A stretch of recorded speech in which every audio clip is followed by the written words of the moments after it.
je vais pas vous faire un cours sur la trésorerie, hein, on va pas faire un cours de direction financière ou de comptabilité, juste un petit peu de technique pour savoir très rapidement, mais là c'est toujours du bon sens, qu'est-ce que c'est la trésorerie, d'où elle vient, où elle va, comment elle circule et quelles incidences de la crise à la fois en entrée et à la fois en sortie. À la base, la trésor, je dirais quand on crée une société, c'est le capital. Déjà, on va injecter le dirigeant va injecter du capital dans sa société. Ensuite, la trésor, elle va venir une fois que l'actionnaire, le dirigeant a mis de l'argent dans la société, il peut faire appel à une banque. À partir du moment où la société commence à tourner et fonctionne, elle va avoir les fonds vont arriver de ses clients. Après, bien évidemment, on a de l'argent qui sort.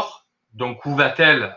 Elle va bien évidemment payer tous nos fournisseurs et il peut y avoir des investissements. Donc, on va acheter des matériels divers et variés et éventuellement un stock. Le ou les grains de sable de la crise, c'est où est-ce que ça va gripper au niveau de la trésorerie et à quel moment? Il y a possibilité quand on n'a pas suffisamment de visibilité ou quand on n'a pas suffisamment de trésorerie, entre guillemets, en stock, je dirais, c'est est-ce que le dirigeant peut apporter des fonds frais à son entreprise. C'est très compliqué quand on est indépendant parce que la trésorerie de l'entreprise est quasiment, je dirais, dépendante de la trésorerie du dirigeant. Donc, si la structure ne fait pas d'argent, le dirigeant n'en a pas, il peut pas en apporter. Donc, la deuxième partie, c'est est-ce qu'on a un stock de clients, un stock de créances. Et là, il y a plusieurs possibilités. C'est de dire, est-ce que je peux faire payer mes clients plus vite? Le problème, c'est quand on est dans une pandémie, tout le monde va être touché. Est-ce que on relance nos clients? Quelles sont les relations qu'on a avec nos clients? Est-ce qu'on peut les relancer de manière agressive ou pas? Ou est-ce que certains clients seront sensibles à un geste? Et la troisième solution, c'est de faire appel aux banques et ou à l'État, puisqu'il a eu la gentillesse de nous donner un peu d'argent pendant cette période un petit peu difficile. La trésorerie, si on regarde un bilan, et si on raisonne en emploi ressources, on a du long terme et du court terme. Donc, sur les points sur lesquels on va appuyer, notamment en période de crise, c'est de stabiliser la partie haute du bilan, d'éviter, si possible, d'acheter des immobilisations notamment, de faire des investissements et de se consacrer un petit peu plus au cycle d'exploitation. Donc oui, ce que je disais, c'est éviter de toucher aux capitaux si on a une entreprise avec des entre guillemets des associés financeurs ou financiers, peut-être injecter des capitaux, éviter d'accroître la partie dette d'exploitation et dette financière stable et reculer autant que faire se peut les investissements, notamment les investissements à long terme. Si c'est possible, retarder les achats de camions, d'ordinateurs, d'informatique, de mobilier, etc. Profiter peut-être, si on a une visibilité et si on a des stocks, anticiper la reprise et anticiper la baisse ou la disparition de la crise pour aménager ses stocks. Donc, soit vendre ses stocks plus vite, soit, je prendrai l'exemple de certaines professions, peut-être comme les pharmacies, soit accroître ses stocks de masques, par exemple, de gel hydroalcoolique, etc., et de dire, en pleine crise, j'aurai des stocks, je me défais de trésorerie, mais j'augmente mes stocks pour pouvoir vendre et améliorer mon cycle d'exploitation. Donc ça, vraiment, c'est de la technique pure. Et quand je parle de cycle d'exploitation, c'est parler en besoin en fonds de roulement, c'est-à-dire avoir un minimum de décalage entre les achats qu'on peut avoir et les ventes qu'on va réaliser. Réduire son besoin en fonds de roulement, ça va être notamment pour des activités de service. Jusqu'avant la crise, vous disiez, c'est pas grave, mes clients, je suis une activité de service, mes clients, je les fais payer à 30 jours. De changer peut-être son fusil d'épaule et de réduire son besoin en fonds de roulement en disant mes clients, je vais peut-être leur demander 30% à la commande, 40% pendant la prestation et le solde à la fin de la prestation. Ça va permettre de réduire le besoin en fonds de roulement. Si on a une activité d'achat-revente, de réduire un petit peu son stock et de demander un crédit fournisseur plus long et de réduire les délais de paiement de ses clients. Donc, sur quoi agir? Est-ce qu'on peut maintenir l'activité?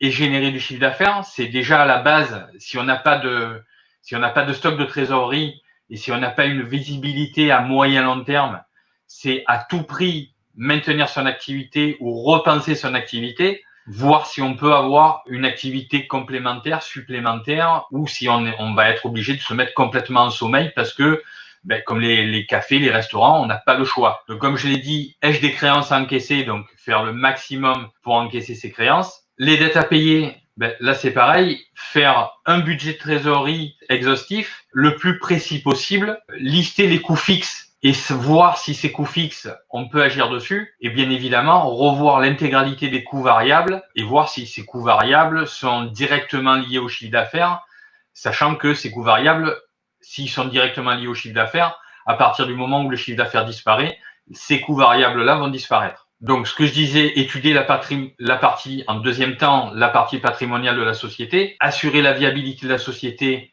soutenue, si possible, par votre propre financement, du moins par le financement des dirigeants, et revoir les plans d'investissement en capital, comme du leaseback par exemple. Si vous avez acheté du matériel, le faire racheter par une boîte de leasing pour récupérer du cash. Dans la mesure du possible, en fonction des débiteurs, reporter toutes les sommes que vous pouvez verser. Donc là, je pense aux banques notamment. Et enfin, utiliser toutes les ressources qui vont être mises en place, notamment par l'État. Moi, ce que j'ai pu réaliser avec certains de mes clients, c'est de créer un centre de services partagés, de mutualiser des compétences. Au lieu que chacun ait plusieurs prestataires, en fait, c'est de mettre un seul prestataire au service de l'ensemble et de partager les frais. C'est ce que moi, je fais à travers ma société. Et aller chercher gentiment de l'argent chez ses clients, négocier avec sa banque et après, aller chercher la trésorerie, faire les demandes que nous a proposé l'État, notamment à travers le Fonds de solidarité et donc le PGE qui regroupe État et banque. Et en ce qui concerne les sorties de fonds, reporter les sommes à verser et de manière intelligente. Alors, je mets de manière intelligente ou pas. Quand je dis de manière intelligente, je pars du principe qu'il faut toujours avoir de très bonnes relations avec ses fournisseurs, négocier avec vos fournisseurs de manière gentille et intelligente. Ensuite, il y a tout le report des sommes. Là aussi, il faut se méfier des fantasmes et de ce qu'on entend parfois et de ce qu'on lit parfois sur Facebook, sur les réseaux sociaux, etc. Dans les sommes à reporter, il y a eu un engouement terrible au tout début et tout le monde a dit c'est super, on va plus rien payer. On s'est aperçu très vite et je dirais que même l'État s'est planté parce qu'ils se sont rattrapés à une vitesse extraordinaire.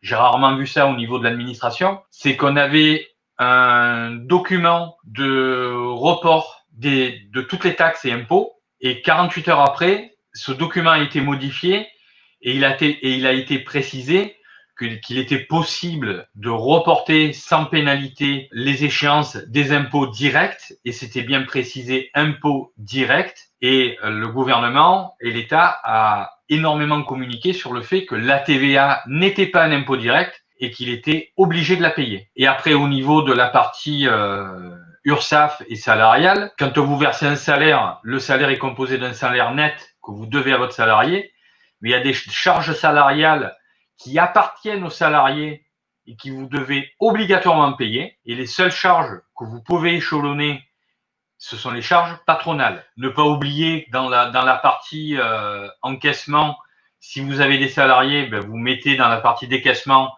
le salaire des collaborateurs, mais il ne faut pas oublier le règlement, le remboursement par l'État de l'activité partielle, du chômage partiel. Bien indiquer et ne pas avoir une idée exhaustive de tout ce qui est client et prospect, ça peut vous donner une visibilité claire, y compris les prospects qui ne sont pas signés. Donc ça, c'est une première partie vente et chiffre d'affaires. Et en dessous, j'ai fait mettre tout ce qui était aide de l'État, PGE, activité partielle, et toutes les autres aides et prêts qu'on pouvait récupérer. Ensuite, dans une deuxième partie, j'ai mis les charges fixes et la partie charges variables, ce qui permet d'avoir une idée assez précise et de savoir sur quoi on peut travailler, sur quoi on peut jongler, et ça permet du coup d'avoir une visibilité. Après, au-delà de ça, on a eu des milliards et des milliards qui nous ont été annoncés par l'État, par l'Europe, par par les journalistes. On a tellement de milliards, je crois qu'on va tous être super riches après à la sortie de cette crise.